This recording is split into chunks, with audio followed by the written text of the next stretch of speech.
Nuo mažens ieškome būdų išreikšti save. Kai kuriems tai tampa keliu vedančiu į visiškai kitokią, drąsesnę savęs pusę. Štai Erikui saviraiškos laisvė vaikystėje tapo pirmu žingsniu į tai, kuo jis gyvena šiandien. Mano mama labai daug davė man laisvės saviraiškai. Apskritai, aš nuo pat vaikystės žaidžiau lėlėm ir man leido tai daryti ir kažkaip turėjau galimybę ir ten tas brats galvą turėjau, kuriuos ant plaukus darydavau ją ir panašiai, ten su tom lėlėm žaisdavau ir panašiai ir net ir kartais persirenginėdavau. Mano močiutė, žinau, kad turėdavo tokių trumpų suknelių, tokių vaikiškų, tokių labai tokių puošnių, kaip tokių princesiškų. Aš atsimenu, kad uždėdavo man merliuką tiesiog ant galvos tokį baltą ir tas sukneles ir aš įsivaizduodavau, kad aš jau persirengęs ir panašiai, man čia būdavo labai įdomu. Tai kažkokie tokie dalykai būdavo, bet kažkaip, nežinau, dar tuo metu tikrai tai nebuvo tiek atvira ir priimtina. Negaliu pasakyti, kad ten labai mane skatino ar ten džiaugiasi, kad aš taip darau, tiesiog panašiai tai būdavo. Man tai patikdavo, bet kažkaip nebūdavo labai tokia diskutuotina. Atsimenu, kad prieš 1 klasę mano tėvai sako, tai jau didelis, sako, gal išmesti visus žaislus, sako, gerai metam ir visiškai neturėjau nuo 1 klasės nei lėlių, nei ko nors. Sako, pasakydavau, kad kai užaugsiu, aš specialiai kolekcionuosiu lėlės ir dabar pats lėlę tapau.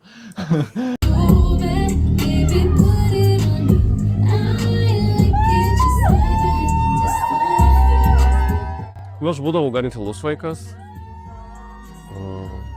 Patikdavo labiau vienam būti ir, nežinau, ten, tai kokius simsus įsijungti, tai dar kažką pažaisti, ten visokius stardolus, kur aprenginėti lėlytės, ten, žinai, fashion, piešimas, dailės mokykla, tai tokie dalykai. Ta dėmesio norėjimas, tai bent jau mokyklos laikais tai ne, nes visada būdavo, jeigu tau duoda dėmesio, tai iš blogosios pusės.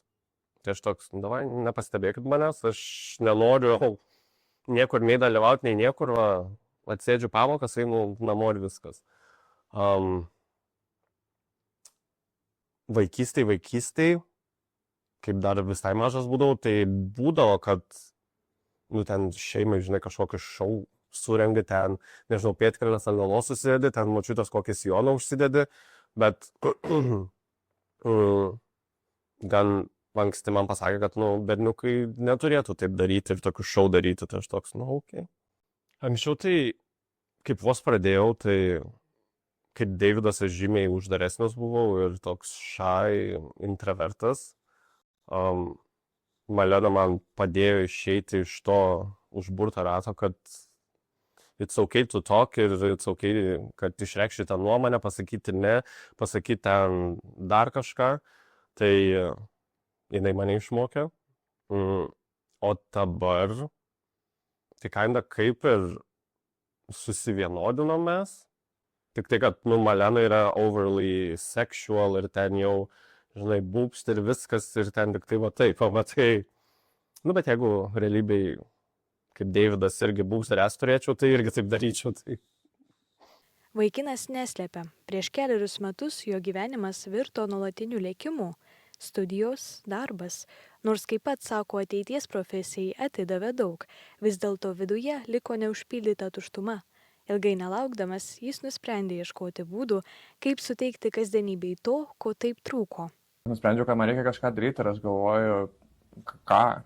Aš visą gyvenimą šokau, vesdavau renginius, labai toks garsus žmogus buvau, toks bendraujantis ir panašiai, galvoju, kaip galėčiau save taip realizuoti. Tada mes su mano vaikinu kaip tik žiūrėjom RuPaul's Drag Race tuo metu ir panašiai ir aš jo geriausiai draugė, kuri mėgsta taip pat šitą šou ir apskritai makiažą, sakau, davai aš susakau perukų, tu mane padažysi, sakau, ir tiesiog pasidarom tokį vakarą, savo dviese, ta prasme, 3 tiksliau. Taip labai smagiai, draugiškai ir sakau, padažyk mane, pasižiūrėsim, pasilinksminsim, viskas to pasibaigs. Turėjom kartu dažytis, jinai tik tai mane dažė, nes labai daug laiko trunka šitas dalykas. Ir tada sakau, gerai, mes pasidarėm su vakarą, buvo labai linksma, pasidažiau ir toksai, čia aš negalėjau patikėti, nes aš esu paauglystėj, ten mane draugės padažė, bet jos padažo taip, kaip tiesiog moterišką makiažą ant vyriško veido, tai kaip atrodo, nelabai gerai. Drag yra apie visiškai bruožų dekonstrukciją, pakeitimą veido, ta prasme, kad suteikti tą iliuziją, jis yra sceninis makiažas, yra visiškai kitoks makiažas. Tai jo ir jinai mane tai padarė, kartu taip bendradarbiaujant ir man labai įdomus vaizdas buvo, tada aš galvoju, man negana, aš noriu dar pats, aš dar prisipirkau makiažo, Pradėjau pats namuose bandyti ir nesigavo tai blogai, galvoju, gal klišos rankos bus, bet nebuvo viskas gerai. O štai Deividas sako, drag kultūra pradėjo domėtis dar paauglystėje, žiūrėdamas amerikietišką šou RuPaul Drag Race. Jo gyvenimas apvirto aukštyn kojomis prieš maždaug 4 metus, kai po drag karalienių atrankos jis užėmė 1 vietą. Užsikabinau, žiūriai patiko, nes ir šiaip ir make-upas, ir fashion nuo mažų dienų man patiko. Dažaisi nuo pat vaikystės? Nu, aš nežinau, ar ten galima pavadinti dažymusi, bet bandžiau. Bandžiau, tada įstojau į kosmetologiją, tai ten irgi make-upas buvo, tai patobulėjo biškisai, bet ir laisvalaikiu irgi, ten visus youtuberius, viską ten dažydavausi ir aišku, labiausiai išmokau dažytis, nu jau užsiminėjom dregų, kai jau reikia ten per, nežinau, 1,5 valandos greitai pasiruošti, rankos dreba, ten klaidų pridarai ir toks gerai, kaip čia viską išspręsti. Mano draugai jau kinda iš anksčiau žinodavo, nes mokyklos laikais, tai ten per kažkokį Halloweeną, tai Kylie Jenner aš būdavau, tai dar kažkas, nu tai toks jau neiškumas matydavosi jiem. Tai jie kaip ir normaliai priėmė. Aišku, gal ten nebuvo, žinai, didžiausi fanai, nes pusė tų draugų, nu, tipo jo drag, nu, jo, ten vyrai persirengę moterim, bet o kodėl čia taip fan turėtų būti? O kam čia? Nu, tai tokie, žinai, klausimai, bet čia totally normal. Tėvam, tai mamai, mano sesė, tai kinda okay, jos followina ir ten likeina viską ir all good. Nu, stėčiau, nebendravimas dabar, tai... Erikui kelias buvo kiek kitoks. Jis išvyko į Angliją studijuoti, bet netrukus grįžo atgal į Lietuvą. Čia baigė psichologijos bakalauro studijas ir pradėjo dirbti mokykloje. Katalikiškoje. Visas mano drag kelionė prasidėjo pavasarį ir aš dar dirbau mokykloje ir panašiai. Ir atrodo, kad ir buvo Pride paskui, kur mes tiesiog varėm su mano vaikinu ir panašiai, bet paradoksaliai aš dirbau katalikiškoje mokykloje.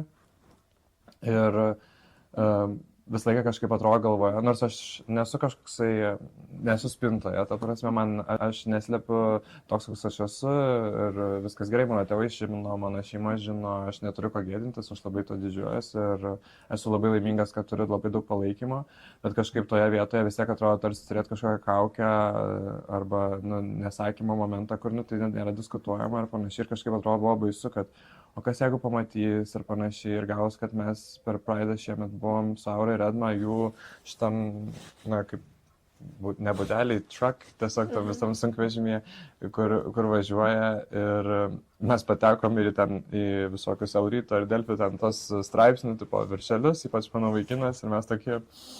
Dabar visi matys ir atrodo, kas bus, jeigu būsiu drag. Aš buvau pačiai pradžioje, kai pradėjau dirbti kėlęs TikToką, kuris susilaukė 100 000 peržiūrų, kad mokyklos psichologo fit check ir ten kažkaip labai viral pasidarė ir ten daug visokių komentarų buvo homofobiškų.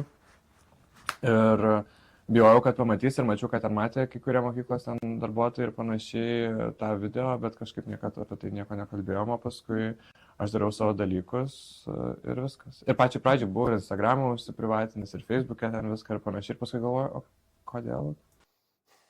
Ne, bet dirbau. Dirbau banke, HR services skyrių su mokymais, tai ten dirbu.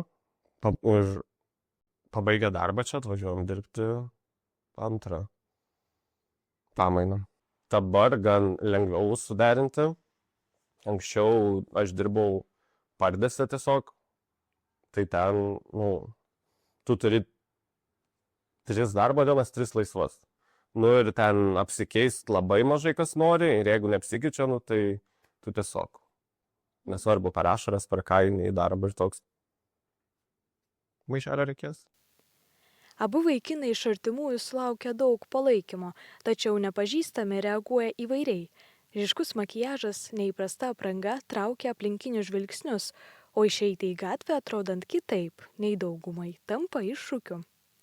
Anksčiau tikrai būdavo daugiau tokių komentarų, kur nusižudykite, visus išvežti vieną salą, sudeginti ar ten panašiai, ten jau net nekalbu apie kitokius. Dabar tie komentarai net pasikeitė, kur, nu, čia jau man nesuprantama, arba gaidys, nu gerai. Tai ką? Anksčiau būdavo baisu, nes anksčiau, kai vos pradėjom, tai gyvenom Pašilaičiuose, tai ten mano vaikinas vieną kaimyną tokį labai homofobą turėjo, kur ten ir mum nesąmonės darydavo ir į rakto skylutės prikaišydavo medienos, kad neatsirakintų durų vienu žodžiu. Tai ten biški, tai būdavo, tai aš ten ir šaliką, ir akinius suskausudėdavau, tai va būdavo. Tada kaip centre gyvenom, mes beveik prie Soho gyvenom, tai mum per kiemą pereit, tai kažkaip, man atrodo, centras gal biški mažiau tų, žinai, nežinau, marozo ar dar kažko. Kaip lyja lietus ir visi tokie pilki, o tu išeini, nežinau, su rožiniais plaukais, rožiniais kailiniais, make-upų mėlynų, lūpom naudonom, nagais va tokiais, o tai biški, žinai, atkreipia dėmesį. Nepaisant to, drag kultūroje vietą surasti gali bet kas. Į drag šou susirenka minios žmonių, o drag karalienėms skamba audringi plojimai. Žmonės ateina pas mus gauti tai, ko jie negauna kiekvieną dieną. Kiekvieną dieną mes galim visi juodai apsirengti, kiekvieną dieną mes galim tiesiog paprastai šukuoti, eiti į darbą ir turėti linksmas gal akimirkas, bet ne tokias linksmas. Drag yra apie, ne tik apie šou, bet apskritai, aš kaip ir minėjau, apie laisvę. Ir žmonės, būdami kartu su mumis, bešvesdami tai, ką mes darome, jie irgi jaučia tą laisvę, jie supranta, kad jie bus priimti.